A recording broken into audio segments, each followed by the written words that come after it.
Over 80% of people say it's important to let their dying wishes be known, but less than 25% actually do it.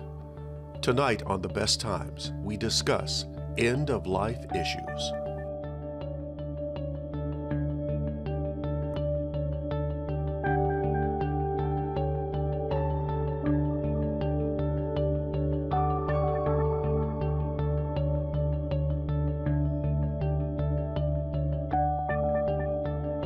Funding for The Best Times is provided by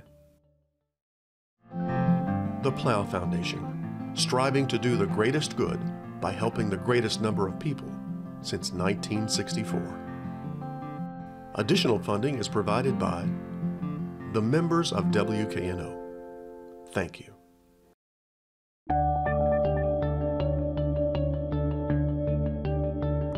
Hello, I'm Chris Hardaway. Welcome to this edition of The Best Times, a series that looks at life after 50.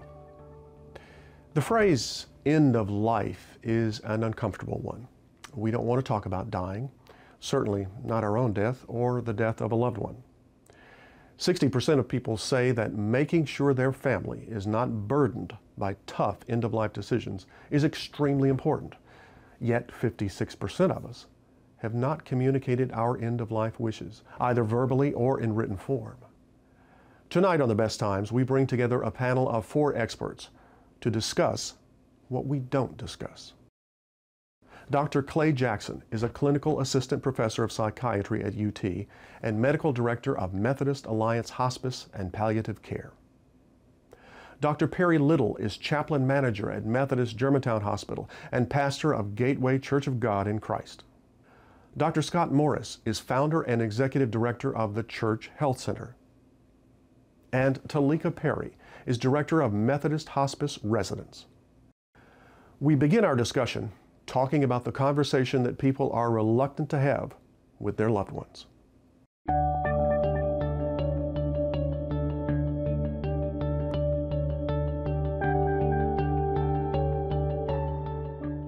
I think perhaps the phrase end of life is a bit of an uncomfortable one. I don't think anybody finds dying, a discussion about dying, easy. And so we don't have the conversation. We don't talk about it. We know we should, but we don't. Why don't we have that conversation? It's a fantasy world we sometimes live in, thinking that life will go on forever without realizing that there's a beginning and there's an end. All right, why should we have this conversation, and what should we say in this conversation? How do we start it and initiate it? I think the way you start and initiate it is to say, as Scott has mentioned, I know that at some point things are going to end for me, so I can't choose that. But I do have significant input into what that end will look like. And there are ways to approach this with our family and loved ones to say, these are the things that I value. These are the things that are important to me. And these are the type of treatments or approach to treatment that I find tolerable and that I find acceptable in terms of my personal dignity and what my expectations are. So shaping what is inevitable is a part of that conversation. And when should one have this conversation? When you're healthy. When you're healthy, you shouldn't wait till that time. You know, when you're sick and you have to make those difficult decisions, it's when everybody's healthy and they're talking and they're around, and you just normalize it. When you talk about end of life, it should be a normal part of conversation. Now, in your experience, do you find that to be the case, though? Don't people procrastinate and wait? They do. But that makes it difficult for the one that has to make that decision when you wait till that time comes to have to talk about it. I could almost guarantee you, I mean, Clay deals with this more than I do probably, that if you wait until you're bumped up against the end, you're going to make bad decisions. You know, that people don't make good decisions in a crisis as a general rule. And this is not something you do every day. So you need to have thought it through, and you need to think it through with your family. And what I believe is that if your children live far away, they're going to tell the doctor, do everything you can, without realizing that there's a lot we can do right now to prolong death. It may not be about prolonging the quality of life that people have, but the doctor can do a lot about prolonging death, and none of us want that. We all sort of envision that we're going to either die suddenly so we won't have to worry about these things, right, or perhaps that we'll have time. We'll have time to think about it.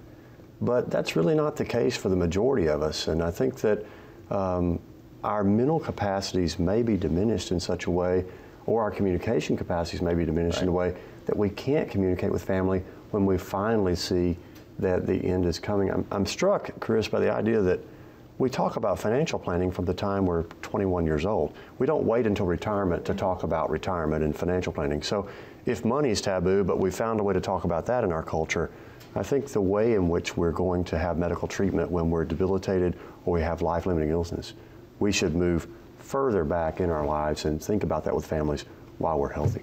Yeah. Do you think our culture has a death phobia? I would think so. I think we kind of think that death is optional. That, you know, especially with medical technology today, we kind of look at it as an option as opposed to facing the reality that we are going to die someday and taking responsibility to make plans for that while we're still living, while we're in good health, and can make the rational decisions to prepare for that. Jewish culture, Hindu culture, Christian culture, Muslim culture, we have a rich and very religious heritage here in the Mid-South, and yet as very religious people, we still don't embrace death as being part of life.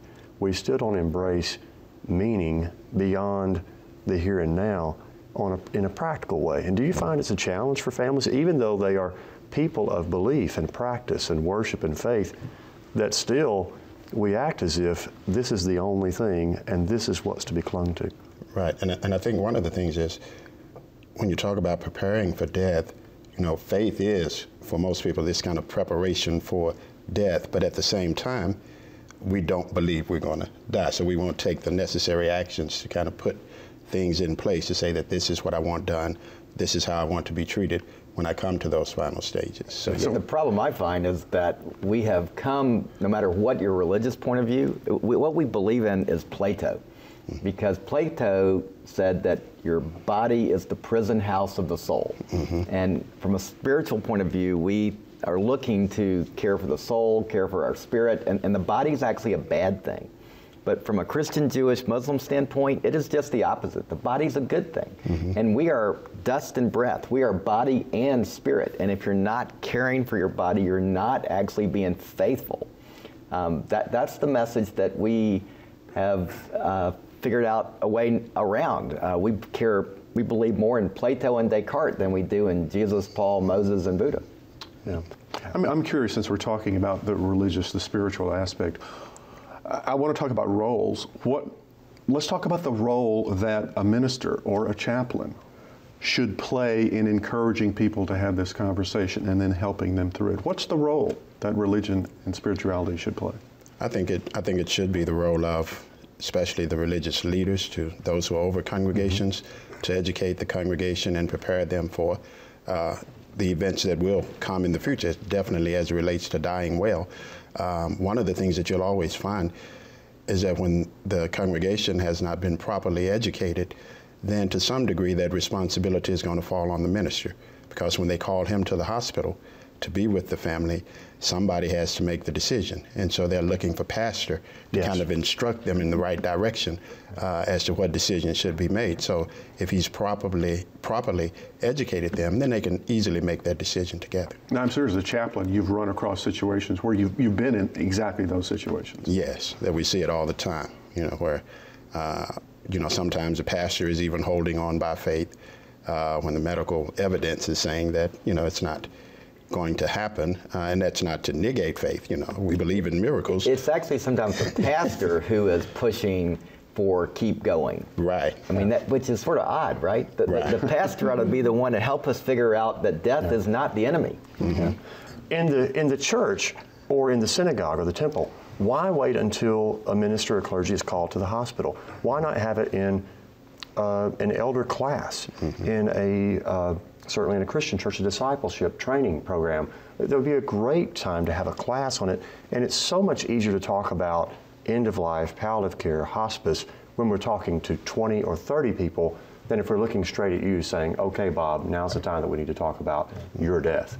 I think it's easier for us to embrace information when it's general information for the group. The group, yeah. And Clay, I mean, I don't think the conversation ought to be just about people over 50. It's a family deal. Okay. Because if you're 25 and you're in a car accident, we're now dealing with the issue, right? Mm-hmm. And so this is about how we see ourselves as a family. And the beauty of the 5 wishes is that one of the things you do is create what is often referred to as an ethical will. You know, what are those things I care about in my life that I want to pass on to my children, my grandchildren? You know, it's not just how do I pass on my material possessions. It's how do I pass on the things that matter about life. And so this is not a morbid conversation. This is actually a joyful conversation. Right. And Thanksgiving is a perfect time to give thanks for that. Mm-hmm. And you had said before, you know, make that a time to begin the gift-giving season. But it doesn't have to be just Thanksgiving. You can do it any time that works for you. It could be your birthday. Any family gathering is a great time to talk about these issues. One of the things that Talika does at the Methodist Hospice Residence is when a patient comes in, we have a sheet that says, this is what my loved one is like. These are the favorite colors, these are the favorite meals, these are things that are important to them. And so when we're reviewing that patient in our care plan, we talk about who that patient is as a person, not just a person with advanced lung disease or advanced heart disease. This is a person who has a dog that they cherish. So that's one of my favorite times of our clinical meetings and administrative meetings is learning about the patients. As you said, we're not just talking about death, we're passing down gifts to others. And I have no doubt, Perry, that you stood with some families who are around a loved one, they're seriously ill with life-limiting illness.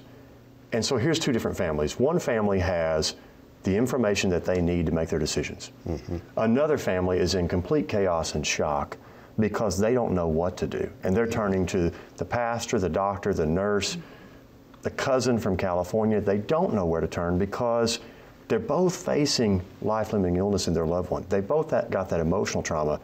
But the family who doesn't know, they haven't been given the gift of knowledge. They have an intellectual and mental trauma because they don't know the right decisions to make. So a great gift is to let your family know what you want done. It is, and it's a huge difference, even at our hospice facility, when families are prepared and they've already had those discussions, the difference that it makes, it's much more a peaceful, serene situation than when they're having those conversations at that moment. It's pure and utter chaos. Mm-hmm. So you can tell the difference when it's prepared and when it's not. Are doctors prepared for end-of-life discussion? No, we're woefully unprepared, Chris. And one of the problems is we have the same problem that our patients have, in that we grossly overestimate how much time is left. There are wonderful studies that have been well done that have shocking conclusions. And those conclusions are, the better I know my patient, the worse I am at prognosis or predicting how they're going to do. In fact, there's a study that shows that oncologists who are the primary oncologists and see the cancer patient typically overestimate time left by a factor of 9. And really, to that point, you guys live in the hospice world, but I think most people don't fully understand hospice. Yeah. And I don't know what y'all's average length of stay is, but I'm guessing it's very short as opposed to what the capacity is. That's correct, and it's got a negative stigma attached to it, and I think that's the problem, community awareness and the negative stigma. Hospice, for someone to qualify, is 6 months or less to live a terminal illness, but there are patients, once they get on hospice, that can live months and months. So we ideally And if you get better, you could leave hospice, right? Correct. It doesn't mean you're condemned to die. Correct. It's a great hospice benefit for those who qualify, and it's just a huge support system. Hospice is not a place, it's a philosophy of care. And so when people understand that, it's just a support system that's added to that family, and we help them through that journey. We walk along with them. And yet the reality is that most people who go into hospice die. Mm-hmm. That's true, but as Scott was mentioning, unfortunately, many people come to this benefit late.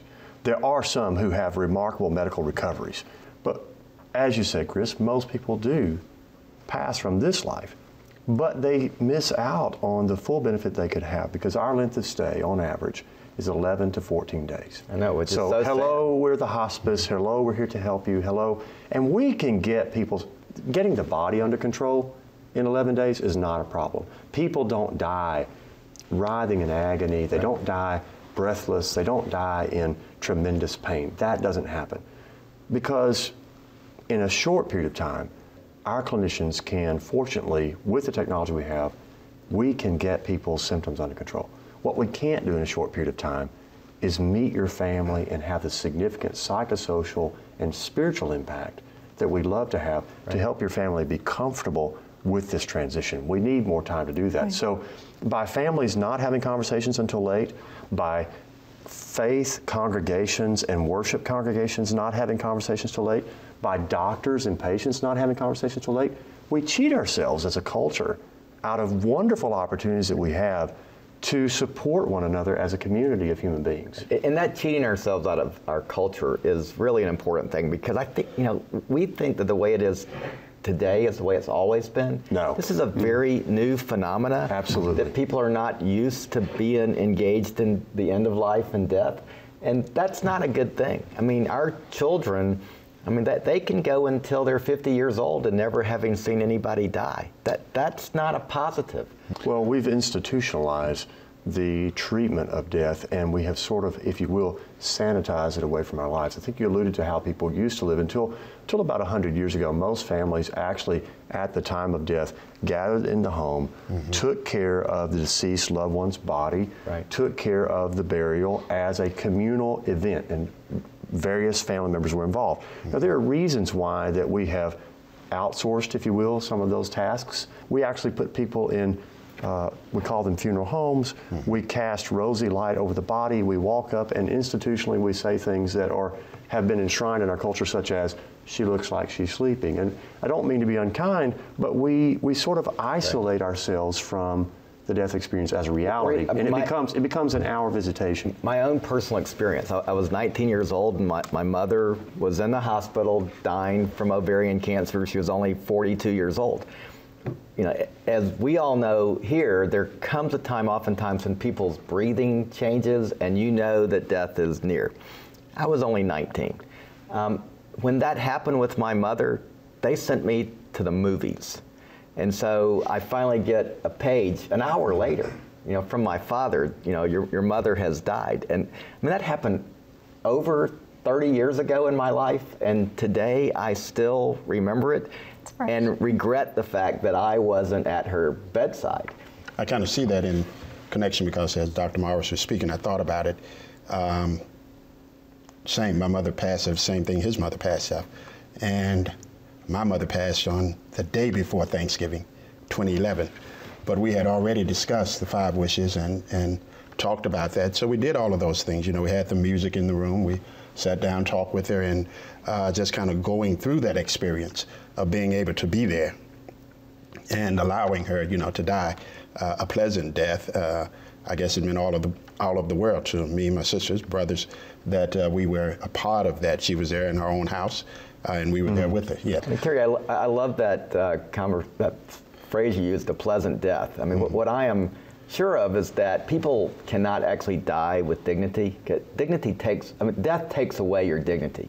What you can do, though, is die well. Yeah. And that sounds exactly what happened with your mother. She did die well, and you helped make it happen.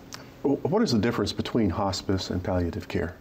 Both palliative care and hospice constitute interdisciplinary teams of caregivers. So doctors will be involved, nurses, perhaps pharmacists, social workers, chaplains, volunteers. It's a way of wrapping a care team around that patient that's not just about, we need more penicillin over here, or we need to adjust the ventilator over there. It's about, how do we attend to the needs of this patient as an individual?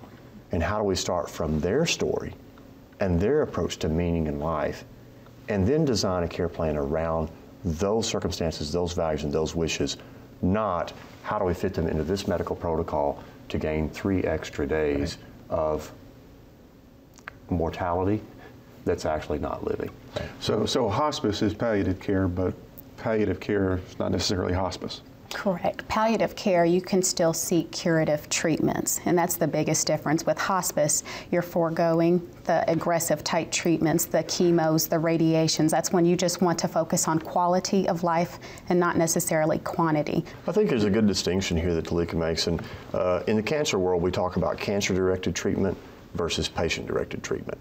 And so if there is a hope for cure of that cancer, then a patient would seek cancer-directed therapy, radiation, surgery, chemotherapy.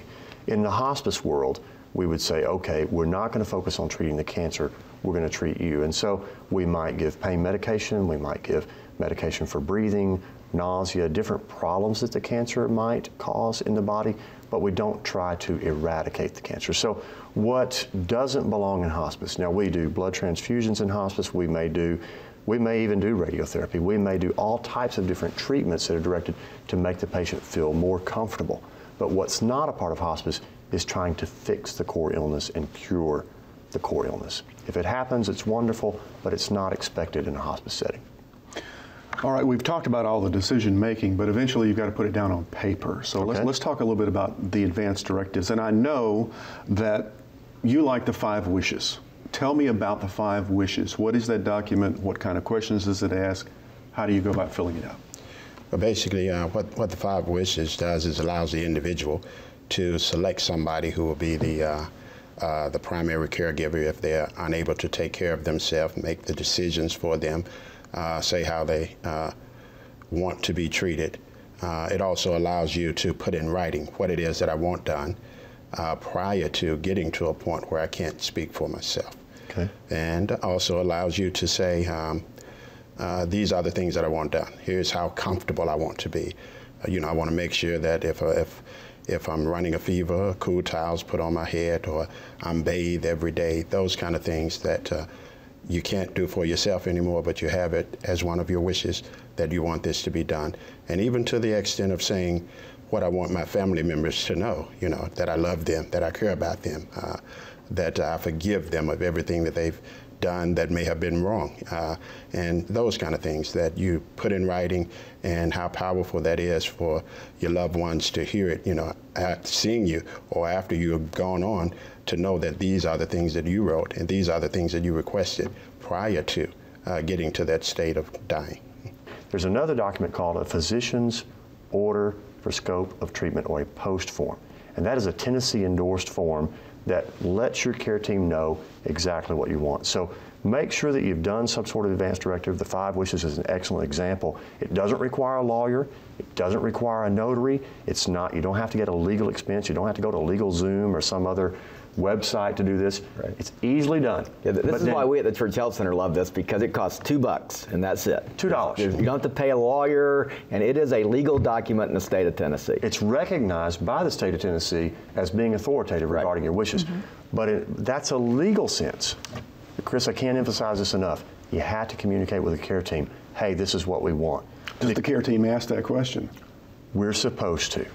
But in a crisis, remember, good decisions often are not made in crisis. In a crisis, sometimes the default setting is to do everything first and then ask. Right, exactly. That happens all the time. I mean, I can think of somebody who was 92 years old. He was in the middle of the night. He had developed pneumonia. He had really never had any sickness in his entire life. Pneumonia is often referred to as an old man's best friend. I mean, he had arrested, he had died, and that wasn't good enough. We had to do everything. We revived him, and he ended up spending the last 2 weeks of his life in the intensive care unit with the tube stuck down his throat. I mean, if we had just let it happen, it would have been a much better way for him to die. He was 92. In closing, what's the takeaway for viewers on end-of-life issues? What's the best advice? It's never too early to start making plans. Yeah. Don't be passive and expect someone else to just give you the care that you desire. Realize that you need to be an engaged partner in your own living. And that includes the way that your living will end. We can't predict that. So as Talika says, let's get started, because we do everything else. We spend hours researching what color paint we want on our cars.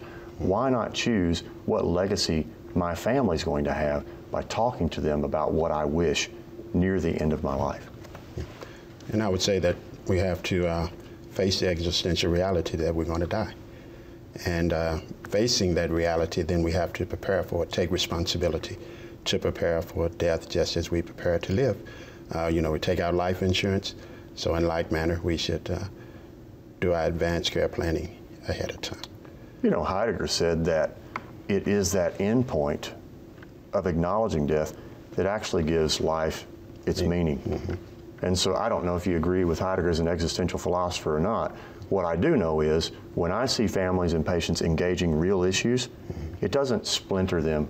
It actually draws them closer together and makes a meaningful conversation, a meaningful experience out of something that can be very confusing and traumatic if it's left undiscussed. Give your families the gift of being real with them about what you value in life and how you want it to end.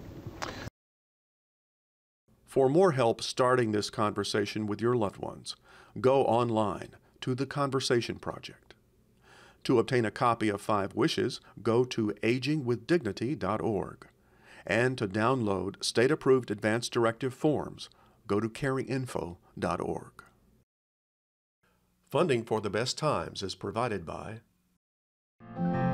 the Plow Foundation, striving to do the greatest good by helping the greatest number of people since 1964. Additional funding is provided by the members of WKNO. Thank you.